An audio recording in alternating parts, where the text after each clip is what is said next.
Rather than move the mic stand, I figured I'd just grab the mic. Hi, I'm Kevin Dreyer. I'm the president of the board. And the reason we hold this event annually is twofold. First off, we like to give an opportunity for you to see what the youth are doing, to begin to understand hopefully why this is important to them. I know that sometimes when your children come back to you these weekends, they don't talk as much as you might want them to. It's a very personal experience. A couple people have said from time to time, well, I don't want to talk about that, or I'm not going to mention this. And it's not because we're trying to hide anything, but because what goes on in this weekend is a very personal kind of experience, and it's something that the students, your children, need to find the way to communicate with you, with their friends, with their peers within L.O.G, as they are comfortable doing. So this is an event that we hope helps bridge that process and help you understand a little bit about what they go through and what they enjoy and why they keep coming back. The other part of it is kind of a bit more of a business sort of thing. When we incorporated and wrote our bylaws, one of the things that we said is that we would have an annual meeting with our membership. And when we first sat together as a board, we said, well, what constitutes the membership? And we realized really it is the participants, team members, and their families. And so we try to have an event where families can come along, and we'll talk a little bit about what we do, show a little bit about what we do, and here's the business part of it. We'll let you understand what it takes to make. This is an organization that is supported largely from donations, generosity of the people that have been through the program, who have had family members that were touched by the program, who have known people who were touched by the program. One of the things that we have encouraged in the past is for people to consider making a monthly pledge, much as you might do at your own church. And we have had people say to us, you know, well, there's really not a lot I can do. Wouldn't it be better if I just wrote you a check once and then maybe I can do something else next year and we'll see what happens. And one of the messages that I wanted to communicate is that even if you're in a position where you can only say, give $10 a month, and you're thinking, what can $120 do in a budget that's running close to $70,000? Well, let's step back for a moment and look at that figure of $70,000 and say, we really are running at the bone. Most other organizations that are this size, that attempt this kind of activity, that have a calendar as we do that runs through most of the year, are looking at budgets that are well over $150,000 to $200,000. We're not even close to that. So we're working through generosity of volunteers.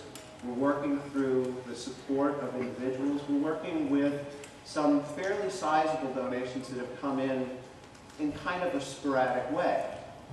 Well, if I talk about sizable donations, how does $120 stack up over the course of a year?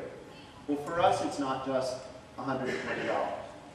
It's 120 plus 120 plus 120, and with about 5 people making those donations, we can cover the out-of-pocket expenses for one of our weekends. I was talking to my daughter about this, and I said, you know, I really am trying to come up with a way that people understand that even a small gift makes a difference. And I said, I don't know how to make the 120 make sense. And she said, well, I know. That's 2 scholarships for people that couldn't afford fees to come to L.O.G who can come. She said, Dad, I have friends who I've invited who haven't been able to go because they didn't have the money. And they didn't want to ask their parents for it. They were uncomfortable because they knew what the budget was like at home and they knew there wasn't room for this. And this means 2 more people can come. And I thought, okay, that's significant. And then I thought, okay, what's the impact of $10 a month to the person giving it? Basically, it would be 3 less of those hot milkshakes, as I refer to them, you know, the double mocha lattes that you can get at Starbucks. It's not a huge sacrifice, but the impact can be significant. We often refer to our L.O.G weekends as a weekend that lasts a lifetime.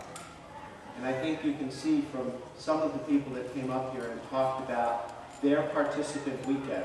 What does that mean? That's the first time they experience this event. Once you go through as a participant, then you can come back and be a team member and help guide other participants through the process. But that participant weekend is the point where they connect. And we had several people come up and say, well, I did my participant weekend in my freshman year, and they're still here, and they're still connected. And I know from having had an older child go through the program who's off at college now, that she still stays connected with many of the people that she connected with in L.O.G. Even though they're at various different college campuses, they're not in close proximity to one another, they still seek each other out, particularly in trying times. So this truly is a weekend that will stay with them for a lifetime. And it's one that we're firmly committed to. It's why we've looked into expanding and developing Castle, because we want to connect with children, with youth, with young adults at every level that we can. And we believe greatly in what we do. So we're hoping that between what you've seen here, what you've heard from your family, what you may have heard from other people, that this is a program that you believe in as much as we do, and that you're thinking, maybe there's something that I can do to help. If making a pledge, if giving money is not something that you're comfortable with, there are always volunteer opportunities as well. The kitchen, as Mrs. Cheetah talked about, the kitchen is staffed by volunteers. They go out for the weekend, they spend a lot of time, and put a lot of love into that work, and it is deeply appreciated by the youth that are attending the event. There are also needs that we have with office work. Terry basically is a one-man operation during most of the week, and there are times when I know that he could use some additional support. So if you have time to give and would rather talk about that, contact one of the board members. We're all walking around with our badges, or contact Terry, go to the website, send us an email. If you've got a kid involved and you don't have any other way to get to us, tell your son or daughter that you would like to talk to somebody about maybe helping out. We're always glad, whatever you can do to help. We're very grateful for the support that we have had so far. It's true that when you are doing this kind of work, you spend a lot of time worrying about how you're going to be able to do it, when you really should be spending the time worrying about what you're going to be doing. And one of the things that we have to keep reminding ourselves is that this is a faith-based organization, and if we believe, and we believe enough and pray enough about it, this is going to continue and it will grow stronger.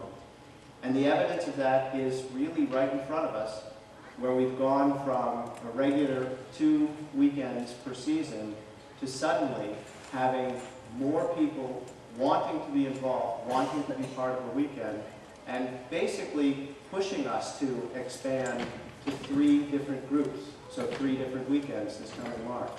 It's a change that's a little bit nerve-wracking. It's also a change that's very exciting. It's something that as a board we talked about wanting to plan to do, and before we were ready to plan, it was upon us. And that's one of the great things about working in this kind of an organization and working with this kind of a ministry and this kind of a support-filled group. When the time is right to take the step presents itself, and we need the courage to be able to take it. And we get that courage from you and from your continued support.